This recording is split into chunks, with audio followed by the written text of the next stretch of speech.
नमस्कार दोस्तों, आप देख रहे हैं एमके स्टडी व्लॉग में आपका स्वागत है।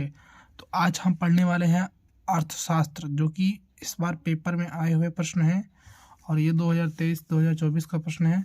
हाँ, एक इम्पॉर्टेंट सूचना ये थी, अगर अभी तक आपने कुछ नहीं पढ़ा है 2024 में या फरवरी के मंथ में कुछ भी नहीं पढ़ा, कोई भी बुक नहीं पढ़ी है, तो मैं आपको कुछ ऐसे प्रश्न बताऊंगा जो हर साल बोर्ड में आते हैं और वो इम्पोर्टेंट हैं, जो इस साल भी आएंगे। तो वो आप उसको तैयार कर लीजिए, आप बहुत ही अच्छे नंबर से पास हो जाएंगे। हाँ, इतना गारंटी मैं कह रहा हूँ कि वो चांस हैं फंस जाएंगे, और लेकिन वो रिपीटेड भी होते हैं। वो हर साल बोर्ड हो या प्री बोर्ड हो या फेरली हो, किसी भी पेपर हो, उसमें छूटते नहीं है। नाम चेंज हो जाता है पर प्रश्न वही होता है। तो चलिए बिना किसी देरी के हम आते हैं अपनी वीडियो पे। तो दोस्तों, आप देख सकते हैं ये अर्थ वार्षिक का पेपर है, 2023-2024 का पेपर बना हुआ है और यह हाफ ईयरली पेपर था। देखिए, कोई प्रश्न नए नहीं है, सब वही प्रश्न है। आपको हम चलते हैं, आपको आज पेपर एनालाइज करके दिखाएंगे, ठीक है। तो सबसे पहले हमारा प्रश्न क्या पड़ता है, बहुविकल्प प्रश्न है, प्रत्येक अंक का 1 है। तो निम्नलिखित में से किसका विशिष्ट अर्थशास्त्र के अंतर्गत का अध्ययन किया जाएगा। अगर आपको इसका प्रश्न पता हो तो फटाक से इसका आंसर आपको कमेंट में कर देना है, ठीक है। फिर सेकंड हमारा प्रश्न है, निम्न में से कौन सी आर्थिक क्रियाएं हैं। आपको पता नहीं होगा तो मैं आपको बता देता हूँ कि आर्थिक क्रियाएं कौन सी हैं। उपभोग है, उत्पादन है, विनिमय है, इनमें से सभी। तो सभी हैं।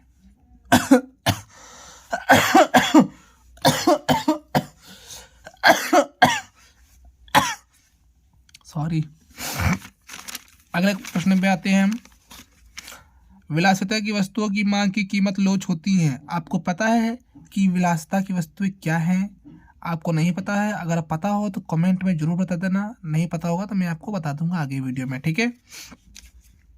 विलासिता की वस्तुएं की मांग की कीमत लोच होती है। लोच का यहाँ पे मतलब होता है परिवर्तन। क्या में परिवर्तन होता है, किसमें परिवर्तन होता है? इकाई से अधिक। ये हम आपको बाद में बताएंगे। इसका प्रश्न जो है बहुत ही बढ़िया है, याद नहीं आ रहा अभी, आगे बताएंगे। उत्पादन फलन क्या है? उत्पादन फलन क्या है पता है? उत्पादन फलन प्रक्रिया है, आगतों तथा निर्गमकों के बीच तकनीकी संबंध है। किसी फर्म का उत्पादन ढांचा, उत्पादन की योजना। आगतों तथा निर्गतों के बीच तकनीकी संबंध क्या है? उत्पादन। उत्पादन का मतलब जो भी कोई वस्तुएं उत्पादित की जाती है, जैसे किसी वस्तु का निर्माण किया जाता है, ठीक है, उसको उत्पादन कहते हैं, जो दिन पर दिन बनाई जाती हैं। आगतों तथा निर्गतों के बीच तकनीकी संबंध होता है, ठीक है। वर्तमान युग में उत्पादन के कितने साधन हैं? ये आपको पता होना बहुत जरूरी है। 5 साधन है। कमेंट में करके जरूर बताना कौन कौन से साधन है। नहीं पता होगा तो मैं आपको बता दूंगा, पर आपको कमेंट करना है। अगर यहाँ तक वीडियो देखे हैं तो इसका प्रश्न मैं आपको बता दूंगा कमेंट में, ठीक है।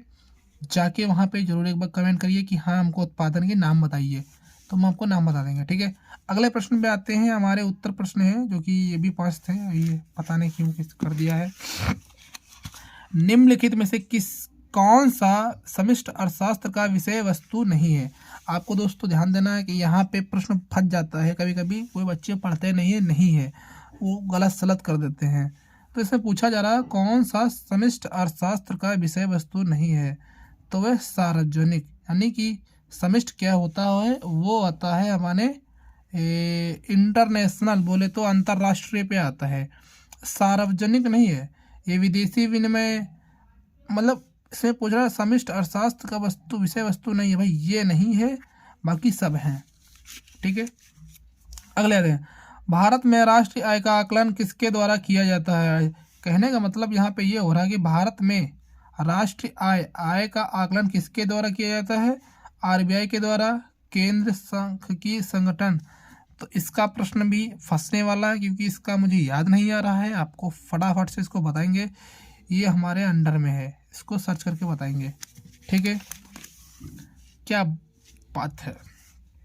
तो आपको पता होगा भारत में नवंबर 2016 में 500 रुपये तथा 1000 रुपये के नोटों का विमुद्रीकरण किसने किया?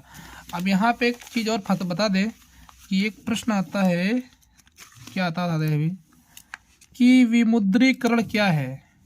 पे ध्यान देने वाली बात यह है, विमुद्रीकरण उसको कहा जाता है जब नोटों का वो होता है, क्या कहते हैं, बंद किया जाता है। कि कब किया गया था बंद? तो 2016 में 500 और 1000 का किया गया था। किसके द्वारा किया था? तो भारत सरकार ने किया था। भारत सरकार ने 500 और 1000 के नोटों का विमुद्रीकरण कर दिया था। भारत के वित्त मंत्री कौन है? तो ये प्रश्न जीके का है, जो कि बहुत ही इम्पोर्टेंट है, आता रहता है अपने। निर्मला सीतारमन है वित्त मंत्री, जो कि 2024 का बजट आ चुका है, आप लोग को जरूर देखना है। ठीक है, एक प्रश्न और आता है, विश्वव्यापी मंदी किस वर्ष प्रारंभ हुई थी? ये इम्पोर्टेंट प्रश्न है, ये एमसीक्यू इम्पोर्टेंट, ये 1 नंबर आपको दिला सकता है, ये आपको ध्यान में रखना है। विश्वव्यापी मंदी किस वर्ष प्रारंभ हुई थी? तो यहाँ पे एक चीज़ और कंफ्यूजन में मेरी है, 29 में है कि 30 में है, मुझे पूरी तरह से क्लियर नहीं है। फटाफट से इसको पता लगाना पड़ेगा, बताते रुको। तो दोस्तों, विश्वव्यापी मंदी किस वर्ष प्रारंभ हुई थी? वो 1929 में हुई थी। ये इसका राइट आंसर है। ये एक इम्पॉर्टेंट एमसीक्यू है जो कि आने वाला है। तो दोस्तों, आप ये जो अति लघु उत्तर प्रश्न देख रहे हैं, ये आपको पढ़ लेना है, क्योंकि बोर्ड में यही प्रश्न आएंगे। ये भी बहुत ही छोटे छोटे प्रश्न हैं और ये ज़्यादा बड़े नहीं है, फिक्स हैं, ये आते ही आते हैं। इतना तो आपको पता होना चाहिए। मैं आपको क्वेश्चन बता दिया रहा हूँ, आप फटाक से इसके आंसर आप नोट्स कर लेना। आपको नहीं मिल पाएंगे तो हमको कमेंट कर देना, हम आपको बता देंगे। ठीक है दोस्तों, चलिए आगे पढ़ के बताते हैं। पहला हमारा प्रश्न है अति लघु का, वैशिष्ट अर्थशास्त्र की परिभाषा दीजिए। ये एक अपने पार्ट 1 का भी नाम है, पार्ट 1, ये इम्पोर्टेंट है। मांग से आप क्या समझते हैं? ये 100% है जो आएगा। मांग से आप क्या समझते हैं? समग्र मांग से आप क्या समझते हैं? ये भी आएगा। ये 99 कर लेते हैं, 1% नहीं पता था लेकिन आएगा। कुल उत्पादन लागत क्या होती है? लेकिन कुछ ना आए तो उत्पादन लागत क्या होती है? उत्पादन फलन किसे कहते हैं? ये भी 100% आएगा, ये भी आएगा।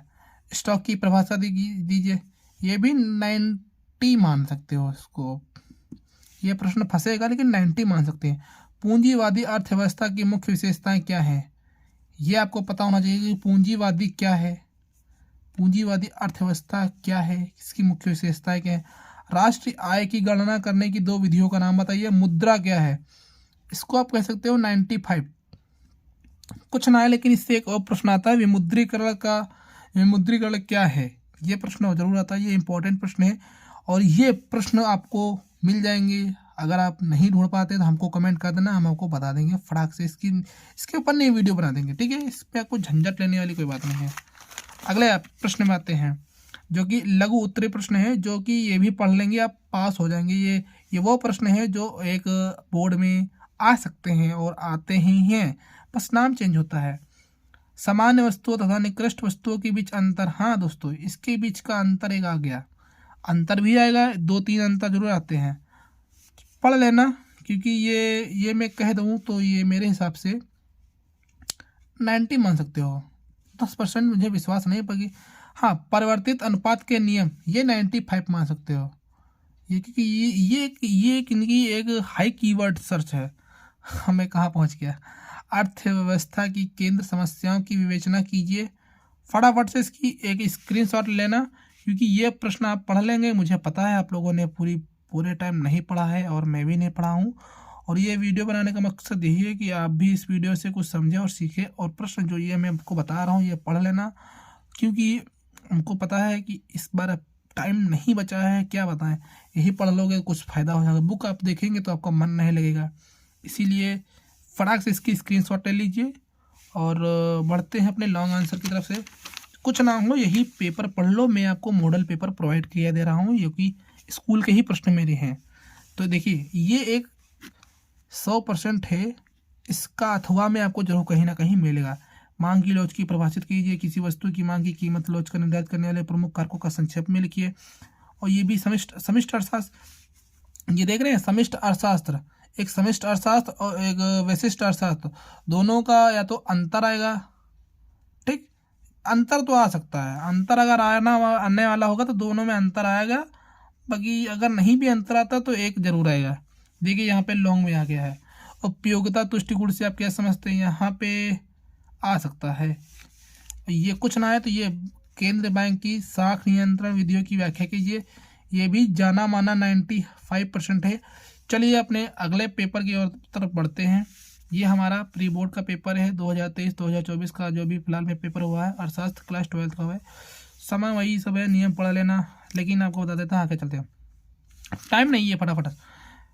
पहला अपना एमसीक्यू है, बेरोजगारी से संबंधित मुद्दों का अध्ययन किया जाता है। तो मैं आपको क्लियर कर दूं, हमारे इसमें 48 मार्क आए थे।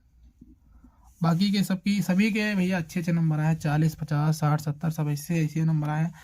बेरोजगारी से संबंधित मुद्दों का अध्ययन किया जाता है विशिष्ट अर्थशास्त्र पर। छोटे स्तर पर जो भी आपको सुनने को मिलेगा वो आपको वैशिष्ट अर्थशास्त्र में आएगा। बड़े स्तर पे आपको जो भी मिलेगा वो आएगा समष्टि अर्थशास्त्र में आएगा। मांग की कीमत लोच का न्यूनतम मान होता है, शून्य होता है, 1 होता है, अनंत होता है। मांग के भरोसा नहीं भैया, कहीं पर भी जा सकते हैं क्योंकि शून्य नहीं है। जब सीमांत उत्पादन शून्य होता है तब कुल उत्पादन होता है न्यूनतम, शून्य, अधिकतम। फटाफट से इसकी एक स्क्रीनशॉट ले लेना। एक मैं बता देता हूँ जो जो इम्पोर्टेंट लगेंगे, ये सब अपने हिसाब से पढ़ लोगे पाठ तो आ जाएगा, इसको ज़्यादा पढ़ने वाला नहीं है। आयकर कौन लगाता है, यहाँ पे ध्यान देने वाली बात है। आयकर कौन लगाता है, यानी इनकम टैक्स कौन लगाता है, तो भाई ये केंद्र सरकार यानी सेंट्रल गवर्नमेंट। प्रश्न ये देख लीजिए, ये आप पढ़ लेना, निजी वस्तु किसे कहते हैं, ये भी 2 नंबर 3 नंबर वाले हैं।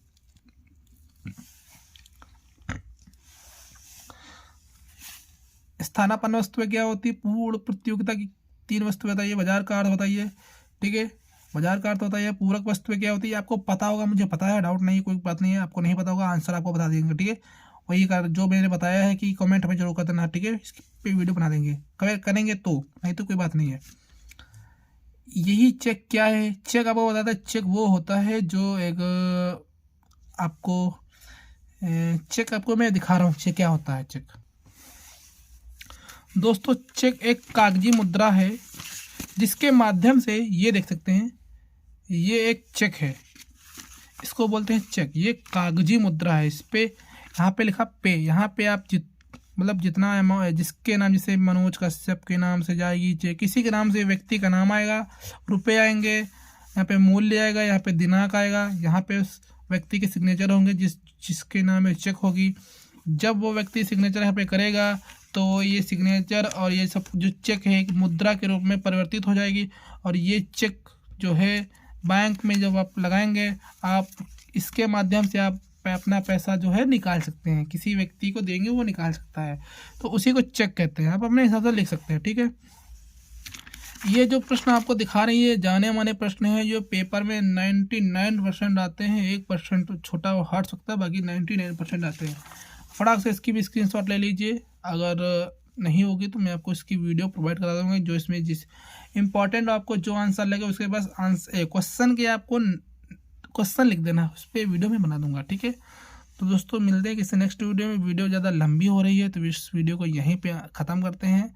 और हाँ दोस्तों, जो मैंने ये प्रश्न बताए हैं यही पढ़ लो, क्योंकि और कुछ पढ़ने वाला है नहीं, और बाकी सब बवाल बकवास सब भरा है। अगर आप पास हो जाना चाहते हैं तो पास नहीं, इसमें आप 60-70 ले आएंगे, पढ़ लेंगे, मैं इसकी गारंटी दे रहा हूँ।